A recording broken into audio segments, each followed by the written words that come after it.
بلان دول ونكسنا لقن قبلها الله دالت سنة كده حاليو شعب ديدانو وذا تشير دمان دبتنا عبلها دقنا بلان دول ونكسنا لقن قبلها الله دالت سنة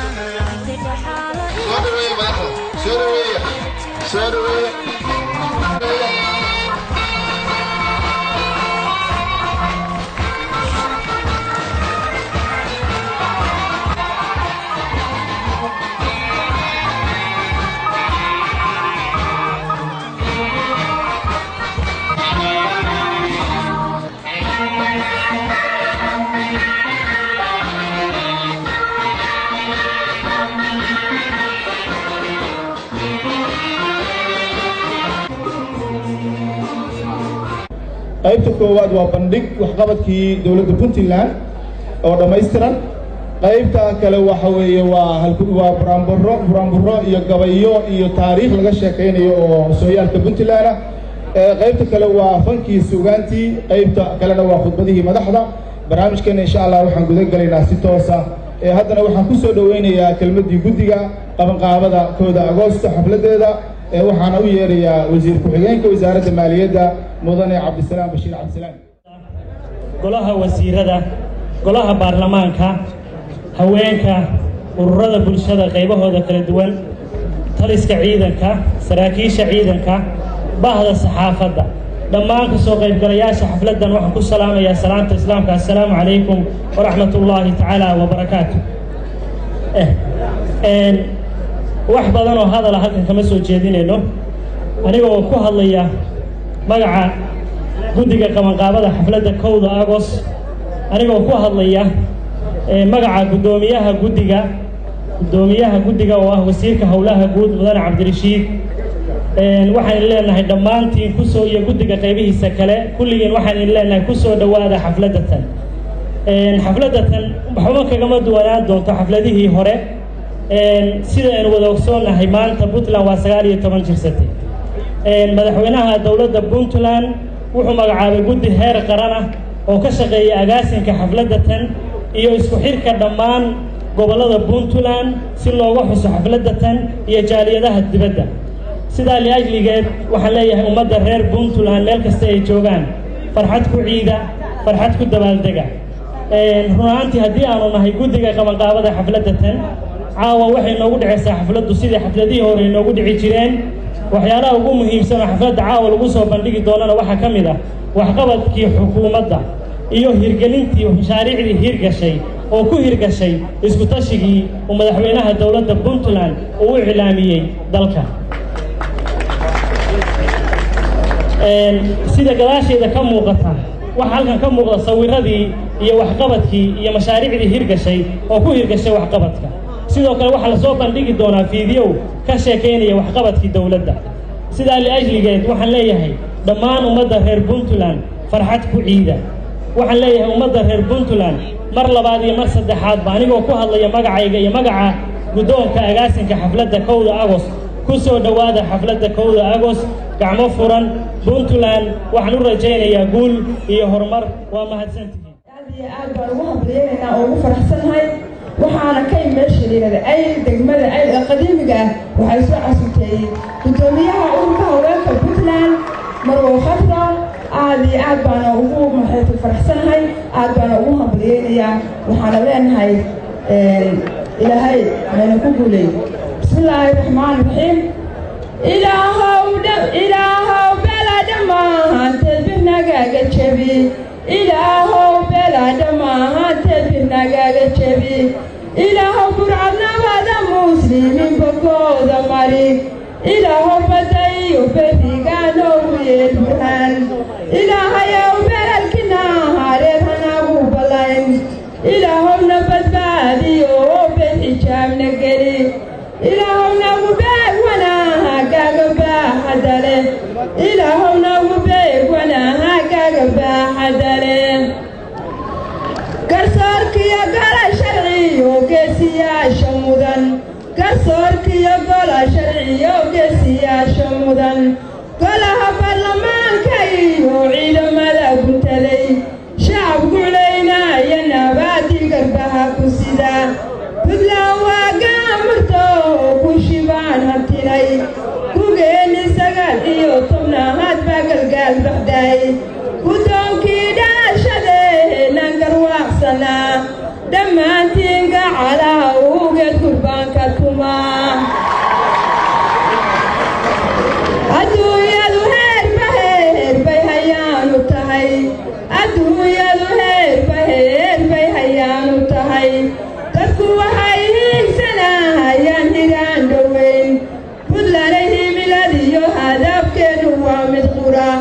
هردوغ لينا بحا هيان كنا هي أنا لو عبد ولي هيان كوينو هيا أنا لو عبد ولي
salaanta islaamka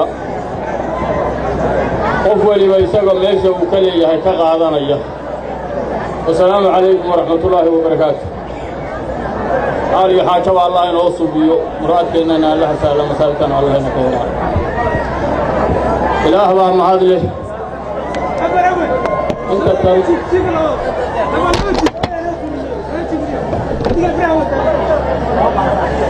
oo islaama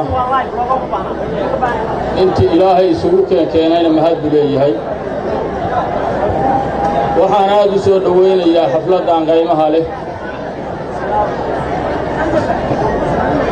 oo 1 August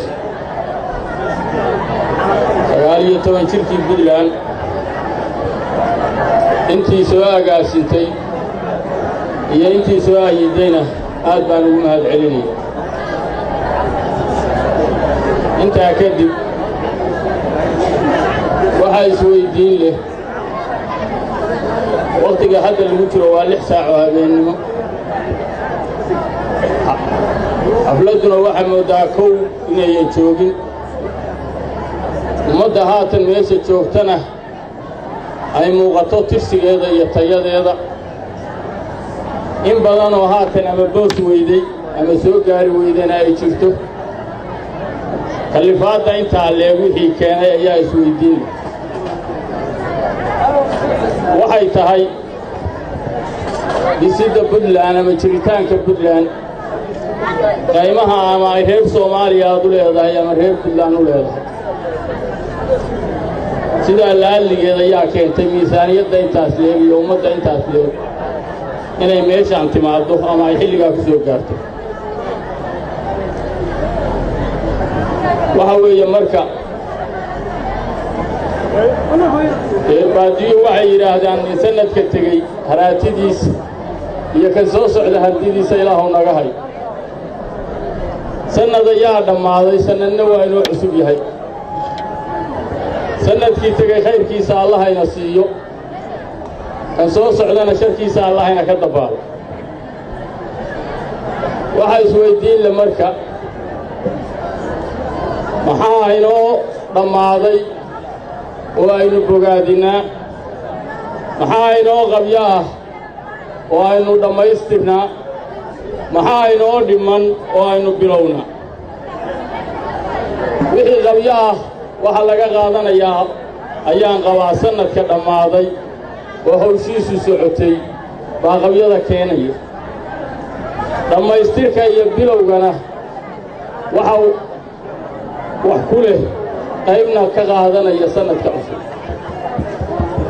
waxaa loo baahan yahay marka reer Puntland galaha aynu joogno miisaaniyaddiisa tirsi ahaan iyo tayo ahaan waynu aragnaa. sida aynu caawa xilligaa u soo jeedno ama intaa u leegnahay una danaynayno waa inayna ka muuqataa ee ayan noqon waxa la yidhaahdo waa gara kaga kac. hadday inteennaas oo wakhtigaa u dhuminnay qiimahaasna ayna la leedahay waxa ay abbaartu tahay aynu ku xisaabtanno waxaad ogaataan inaan waxbayna ka xumaanayn oo qof waliba sida rag ahaan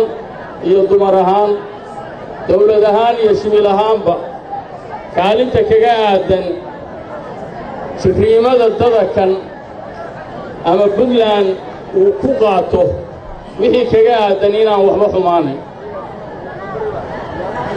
Soomaalidu waxay tiraahdaa far kaliya fool ma dhaqdo. qof kasta waxa ku aadani maxay tahay weeye qof jecel naftiisa,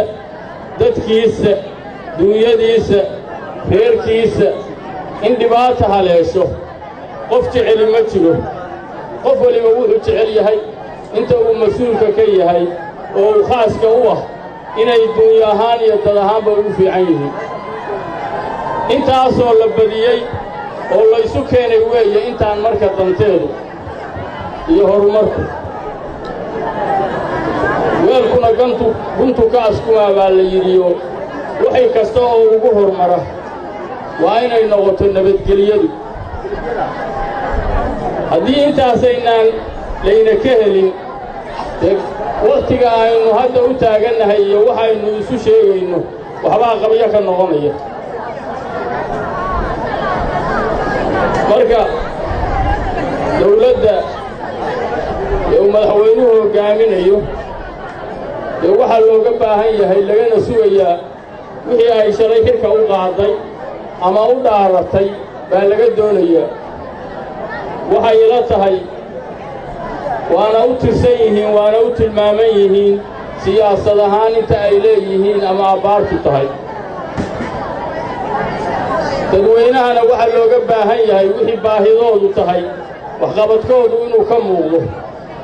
haddii ayan ayaga ka muuqan ha la ogaado dawladdu inayan baahidiinna daboolayn dantiinnana wada kaafii karin dawladnimada aad maqlaysaanniina waa dadweynaha weeye haddii aan idinka laydinka helin waxa aad u baahan tihiin ama jeceshihiin ama noloshiinnu tahay inaydaan helayn ku xisaabtama waxaan marka leeyahay puntland maanta 19 bay jirsatay waxaan ilaah ka rajaynaynaa sharaf iyo qaymo inuu waqtiga iyo sanadka cusub inuu ku dhammaado iyada oo inta ka najaxsan kana qaymo weyn xafladuna inta ka sii qaalisan tahayna sanadka dambe loo dabaaldego ninkii ceelka marka galay biirtaahi wuxuu yidhi ninka geliyey war ii dhaqsa lahow oo ii dhiftin lahow oo ii dhugma lahow waxaa lagama maarmaana marka dee wixii iyada wax jiritaankeeda wax u dhimaya dhib u keenaya inaynu ka feejignaadno haddaynu nahay dadka reer puntland wixii jiritaankeeda iyo horumarkeeda ahna oo ay puntland ku taabagelaysana aynu ku dhaqanno waxaan leeyahay marka dee kollay caawa waxaan dareemayaa sannadkii hore intii ay xaaladdu ahayd caawa waxbaa ka dhiman anigoo aan haddeer intaas ii faahfaahinayn insha allaahu iyaduna waa iska buuxsami doontaa bay ila tahay waxaan aad iyo aad ugu mahad celinayaa inta tan sharaftan iyo xafladdan intii soo agaasintay dadkuna waxaa la rajaxayaa haddii alla idmo wixii qabyo ah wixiina ka qabyaana inaynu dhammaystiranno wixiina ka dhimanna aynu bilaabanno aad iyo aad baad u mahadsan tihiin dhammaantiin waxaan idinkaga tegayaa soomaaliya ayaan kelmad leeyahay soomaaliya ilaahay xakaar baa hayee ha ka qaado ilaahay samaheeda ha isu soo gediyo ilaahay waxaan ka baryayaa wakhtiga caawa aynu ku jirno kaa mid ka qaymo badan oo sidaan oo kale ah oo soomaaliya isugu timina inaynu ka qayb gallo baan ilaah ka baryayaa eelkeede soomaalidu waxay tidhaahdaa ilaahu guursan mayeehay gablamin oo coodan mayeehay cayrayn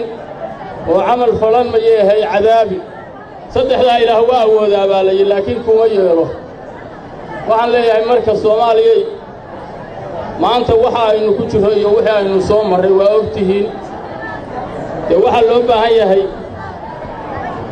inaynu ka baxno dhibaatada colaadda isdilka aan adduunkana ina anfacayn aakhirana aan ina anfacayn puntlandna waxaan leeyahay reer puntlandow maanta ama abaar baa jirta ama colaad baa jirta qof kasta oo reer soomaaliyaada ama abaari ha keento ama colaadi ha keento soo dhowayn iyo wax ku qabad buu mudan yahay aad iyo aad baad u mahadsan tihiin waxaan idinkula dardaarmayaa hawlka madaalo weli waa hogadii madaxweynaha iyo dawladda waxaan leeyahay wixii abbaartiinnu tahaa laydinka rabaa in dadweynahana ama waxaan leeyahay baahida jirta waxqabadka waxaa la rabo inay buuxiyaaneen idinka weeye haddaan idinka la helin ceebtu waxa la yidhi waa nimay ku taaliya nin lagu tiray wixii idinka laydinka waayo cidna qabsan mayso lana heli mayo waxaan markaa hadalkayga kaga baxayaa wixii dhimanna waxay ila tahay waa dhammaystiranaynaa wixii dhammaystiranna waa bogaadinaynaa aad iyo aad baa umahadsantihiin wasalaamu calaykum waraxmatullahi wabarakaatu dowladda puntland madaxweyne ku-xigeenka golaha wakiilada golaha xukuumadda garsoorka mas-uuliyiinta dowladda federaalka isimada ciidamada qalabka sida ururada haweenka marti sharafka saxaafadda assalaamu calaykum waraxmatullahi wabarakaatu mudane madaxweyne mudanayaal iyo marweyn anigoo ku hadlaya magaca golaha wakiilada dowladda puntland waxaan hambalyo iyo bogaadin u dirayaa dhammaan dowladda iyo shacabka puntland iyo guud ahaan shacabka soomaaliyeed anigoo ugu hambalyaynaya munaasabadda ballaaran ee 1 Ogost taasoo ahayd markii dhidbada loo taagay maamulka dowladda puntland waxaan leeyahay hambalyo hambalyo hambalyo sanadkiisa waxaan ilaahay ka baryayaa inaan ku gaarno nabadgelyo caafimaad horumar iyo badhaadhe anigoo ka faa'iidaysanaya munaasabadda ballaaran waxaan hambalyo bogaadin iyo ducaba halkan uga dirayaa dhammaan ciidamada qalabka sida ee puntland oo la'aantood aanay suuragal noqoteen amniga kala dambaynta iyo horumarka aan maanta xusayno waxaan odhan lahaa halkudhigga iyo higsiga sannadkan soo socda inuu noqdo taageeridda taakulaynta iyo dhiirigelinta ciidamada qalabka sida iyo sii wadidda barnaamijka doorashooyinka puntland oo aan ugu bogaadinayo in dadku si fiican dhiirigelin badan ka helaan ku dhiiradaan inay wataan barnaamijkooda lagaga baxayo beelbeesha iyo qabyaaladda maanta waxaan xusaynaa 19 guuradii ka soo wareegtay dhismihii dowladda puntland taasoo ahayd markii ugu horraysay ee la yegleelo maamulka lagu raadinayo midnimada iyo qarannimada soomaaliyeed intii ka dambaysay burburkii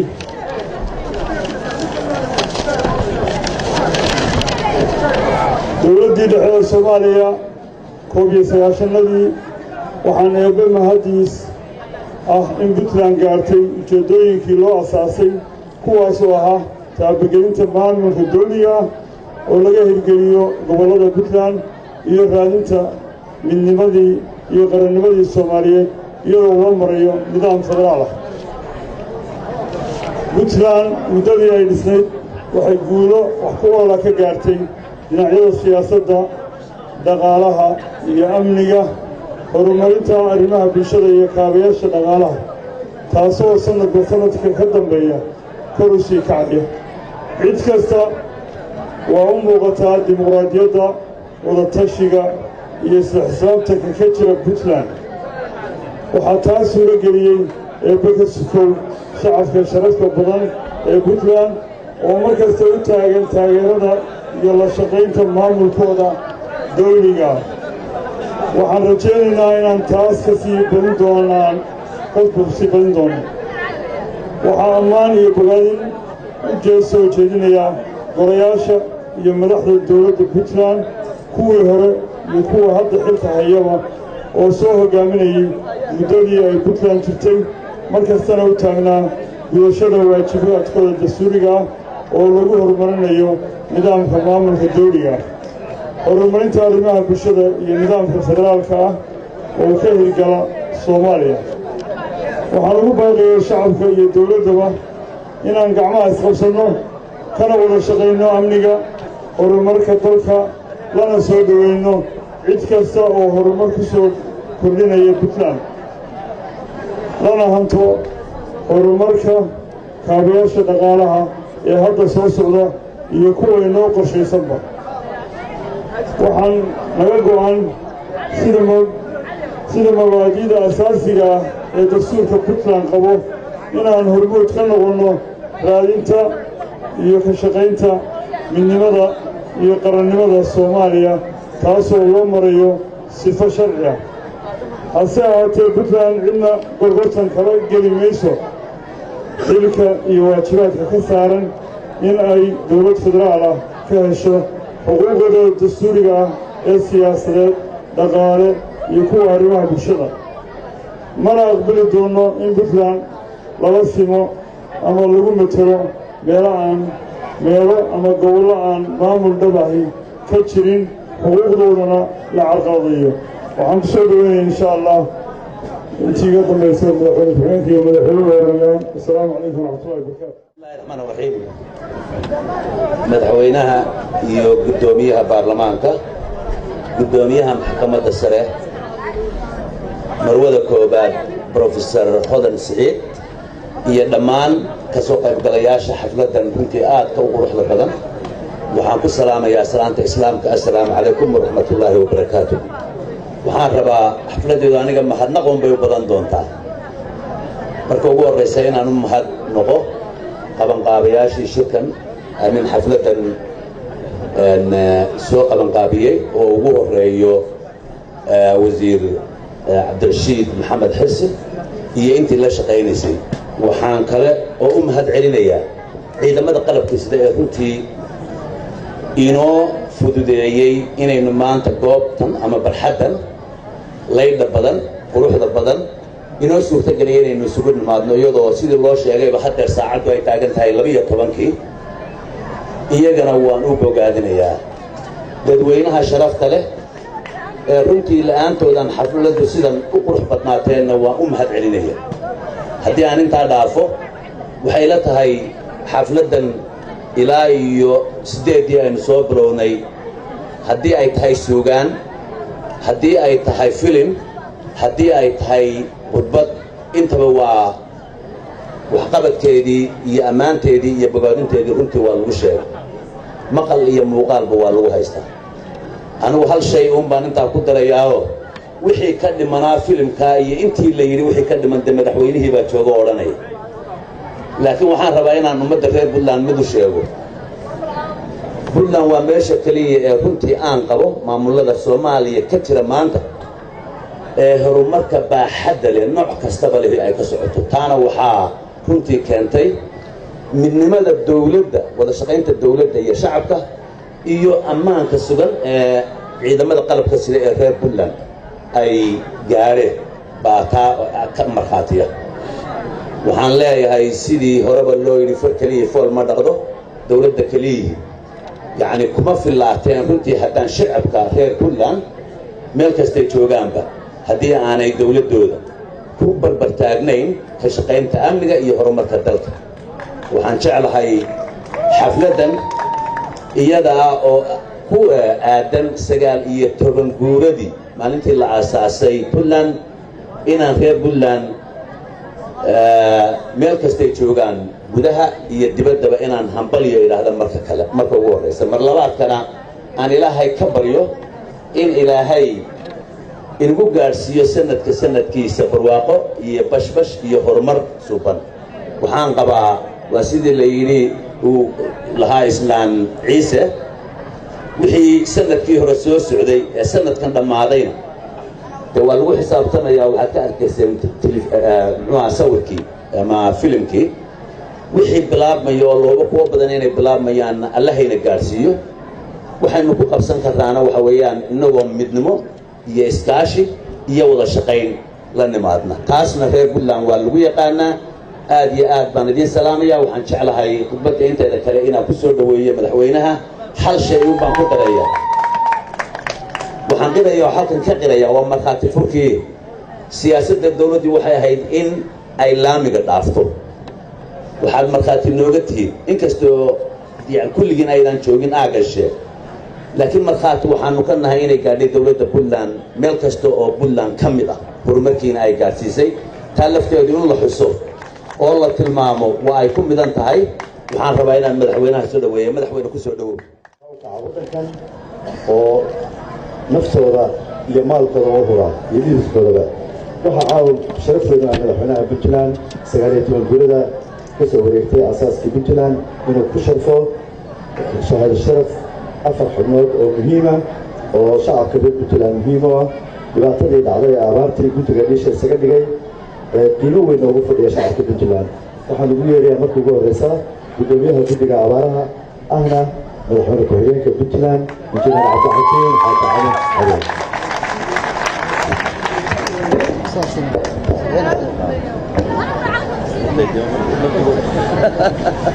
ما هو يصور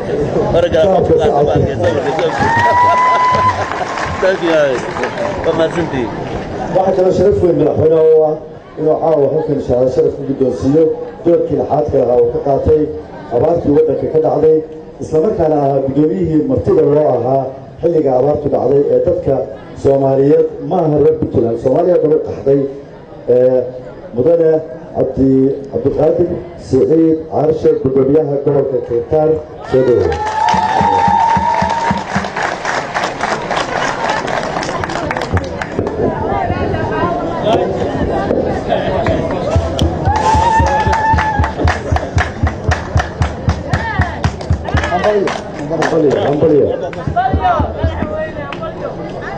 waxaa kaloo u yeerayaa sheikheena da'da yar ilaahay khayraad siiyo sheekh fu'aad maxamuud xaaji nuur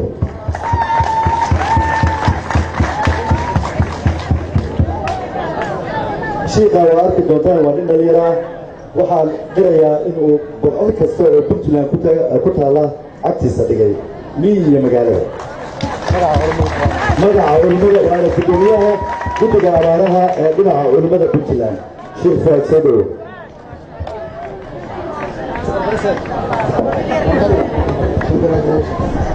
صعبت يدرس الدولية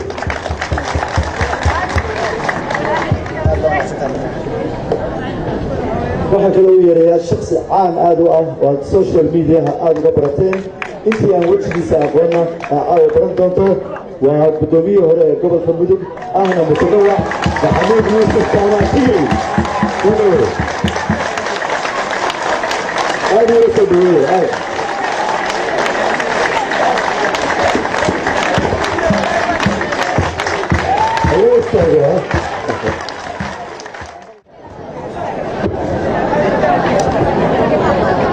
بسم الله الرحمن الرحيم السلام عليكم ورحمة الله وبركاته aad baan idin salaamayaa dhammaantiin waxaan aad iyo aad ugu mahadnaqayaa intii ka qabanqaabisay xafladda quruxda badan oo ay ugu horeeyaan guddigii qabanqaabada xafladda oo hogaaminayay wasiir cabdirashiid iyo shaqaalaha madaxtooyada waa ku mahadsantihiin shaqada fiican ku taad qabateen intiina kale ee ka soo qayb gashay ee wakhtiga u hurtay iyana aad baan ugu mahadnaqayaa gaar ahaan abwaanada iyo jilayaasha siyaabo kala duwan u cabirayay wanaagga iyo horumarka puntland quruxda puntland guubaaba iyo waad u jeedeenoo shubacaaba madaxweynuhu noqdo laftigiisa marka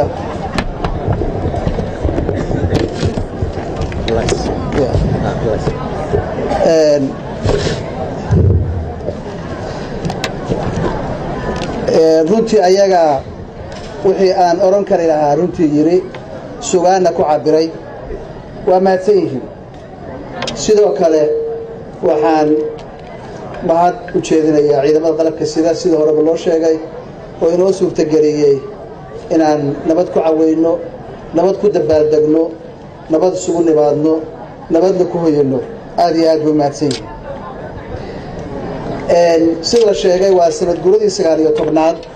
ee aasaaskii puntland waxaan rabaa marka mar walba inaan xasuusnaano aasaaskan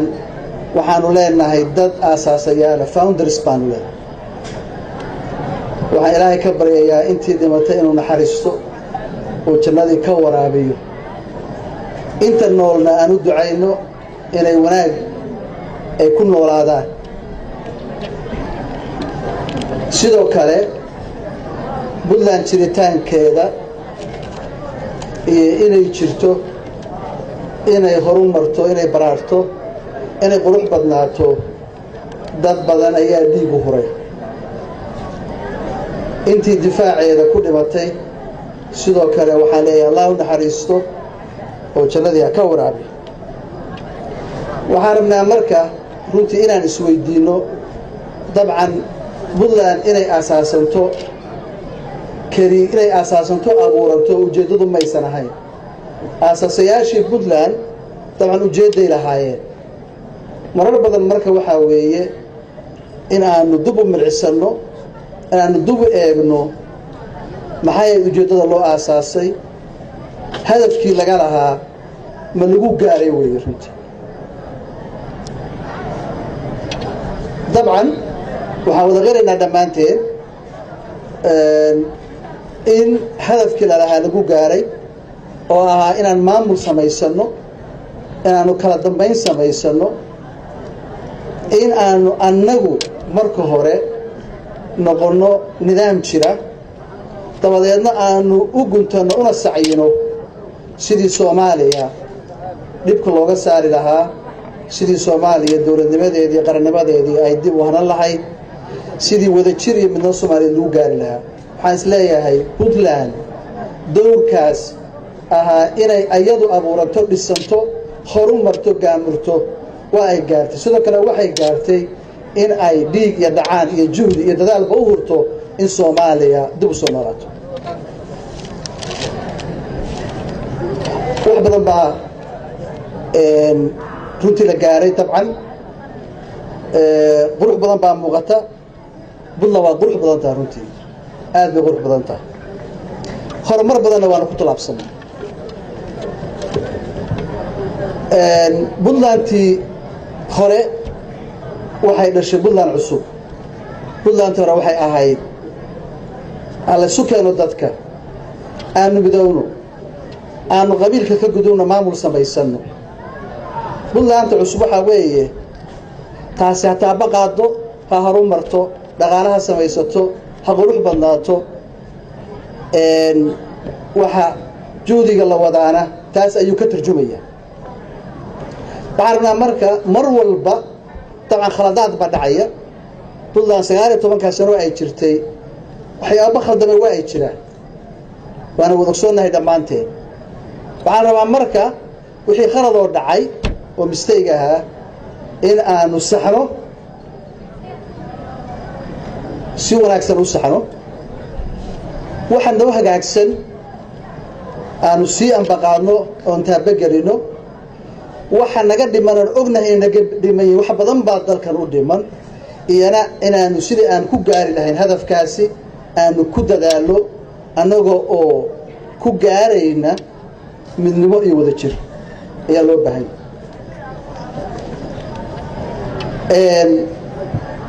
hadda dawladdan jirta 3 sano iyo xoogaaga طبعا dhibaatooyin badan ayaa challenges badan ayaa jiro la kulanay haddaanu amniga ka soo qaadno waa la socotaano dalkan difaac buu u baahan yahay 3 sano ay markaa aan joognay waxaana soo maray dagaallo tiro badan dhammaantii waa lugti 2 jeer ayaa gobolka mudug dagaal ka dhacay shabaab ayaa isagoo boqolaal ah ka soo degay Suujiya Garmaan iyo Garaacad Daesh baa isku dayday inay qabsato dalkeena qaar ka mid ah shabaab iyo sharwadayaal ayaa buuraleed galgala iyo meel ka mid ah ku maaragtay dhuumaalaysanaya loo baahan yahay inaanu ka saarno dariskeena waqooyi laftigiisu marka qaarkood dhibtiisu oo la socotaan oo challengeska mar walba aan kala kulanay inuu waqti waxaan idin sheegayaa marka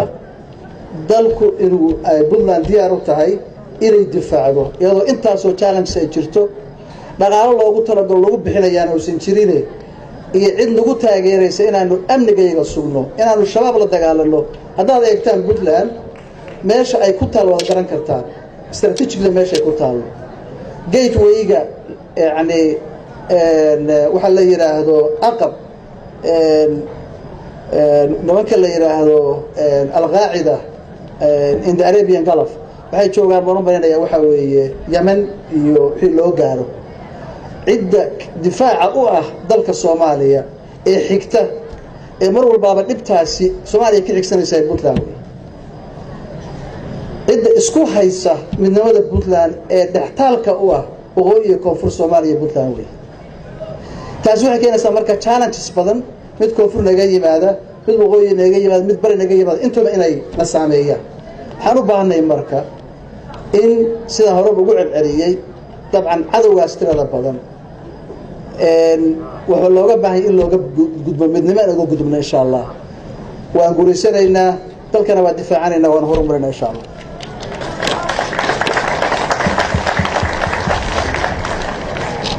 taas ayadoo socoto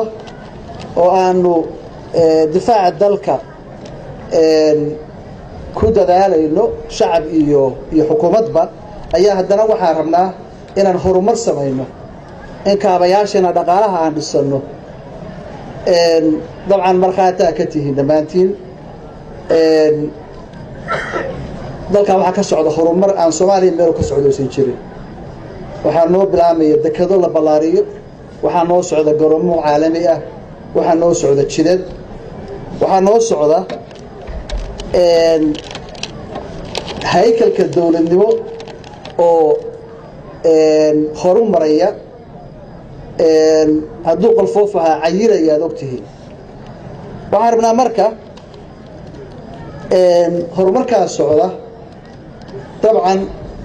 nabadgelyadii uu ku socon lahaa inaanu samayno taabagelintiisii iyo hirgelintiisiina dabcan falkii reform noqdo dawladdu kaliya ma samayn kartee waxaa loo baahan yahay dad shacab iyo dawladba in aanu u istaagnaana la ka raba waxaasoo mashaariic oo jidada iyo dekada iyo aeroporto inay socdaahay iyo dhismayaal dawladeed waxay ku yimaadeen isku tashi waxay ku yimaadeen inaan aaminno inaan wax qabsan karno ilaahayna tala saaranay waana inoo hirgashay sidoo kale waxaa socda taabagelinta dawladnimo waxay u baahan tahay isbedel joogto oo socday u baahan tahay waxay u baahan tahay cadaalad oo ka shaqeyno waxaan u baahanahay shaqaalaheena tayadiisa iyo tiradiisaba in aanu dib u eegno waan la socotaano horumar baaxad leh ayaa ka socda tirakoobka tayeynta iyo horumarinta shaqaalaha aad ogtihiin dhanka kale waxaanu ku baaqnay mar hore in Puntland ay hesho cadaalad shakhsiya iyo cadaalad deegaan dadku inay u sinmaan adeega iyo xuquuqda inay u sameeyeen yihiin responsibility iyo mas'uuliyadana ay u sameeyeen yihiin taas ayaa keentay marka inaanu leeyaano tuulada laaliga ka baxsan iyo caasimadu horumarku waa inuu sinaadaan ba laga rabaa in badan ayaa dawladdu aan hore loo gaarin ayay gaartay cadaalad gaarsiisay horumar gaarsiisay horumarinta bulshadana ay gaarsiisay waana wadaynaa inta Puntland dhamaanteed ay israacayso horumarayso insha Allah waxaana sidoo kale maadaama aanu in badan ku celcelinay hadafkeennuna uu ahaa dib u soo noolaynta Soomaaliya waxaan rabnaa Soomaaliya dabcan Puntland jasiirad kaligeed meel ku taal ma aho dib kastoo Soomaaliya haysatay innagana waa ay runtii na saameynaysa waxa loo baahan yahay marka annaga oo sida gudayn baarlamaanku sheegay xuquuqda wax xaq aan u leenahay aan dhiibaynin ogna waxaanu ka rabno Soomaaliya dabcan Soomaalinimadu inay wax nagu kordhisa annaga inay wax noo dhinto ma waxaan rabnaa marka taa annagoo indhaha ku hayna ayaan waxaan rabnaa Soomaalinimadii quruxda badnayd oo aanu naqaanay oo noorseedka u ahayn inaan dib u soo celino Soomaalidu waxay tiraahdaa bishu meesha ka dhalan jirtay baa laga eegaa in badan baa la soo eegayaa Puntland nabadgelyo haysataa horumar bay haysataa waxaan rabnaa mid la mid ah in Soomaalida inteeda kala hesho waxaanu jecelahay inaanu gaarno inaan walaalahan la jeclaano inaan la raadino waa waajibna saaran weeye Puntlandna waa ay wadaysaa dib u soo noolaynta iyo qarannimada midnimada Soomaaliyeed waxaan rabaa marka sidoo kale waxaan ka iraahdo arrimaha hadda jira oo aanu ka rabno dawladda Soomaaliya ugu horeeyo dastuur wala socotaan waayaha waxa socotay dastuurku sidiisaba waxa weeye waa heshiis bulsho waa social contract waxa la rabaa marka contractkaasi waxa wada galayahay waa bulshadaas dhulkaas ku nool weeye waxaan u baahanahay marka heshiiskaas bulsho sidii loo galay oo lagu heshiiyay in loo fuliyo dastuurka cid gaara ma samaysan karto daban hadday samaysatan ayadaa isku dhaqaysee halkan cid kale la soo aadi mayso oo ka hirgelin mayso wax annagu aanaan ku jirinin kow ka ahayn la soconin aanaan aragtida iyada iyo fikirkayaga sababta waxaa weeye fikir gaar ay qabtaa Puntland aragti ay ka leedahay jira Soomaaliya hadaf ka leedahay jira Soomaaliya nooc dawladnimo oo aanu ka rabno Soomaaliya ayaa jira ka ayaa rabnaa marka heshiiskaas bulsho inuu ku qoran yahay waxaan rabnaa marka in mar walba laga digtoonaado iskana ilaaliyo in cid gaari ay si gaar ula cararto oo meel gaar la aado ka digeen insha Allah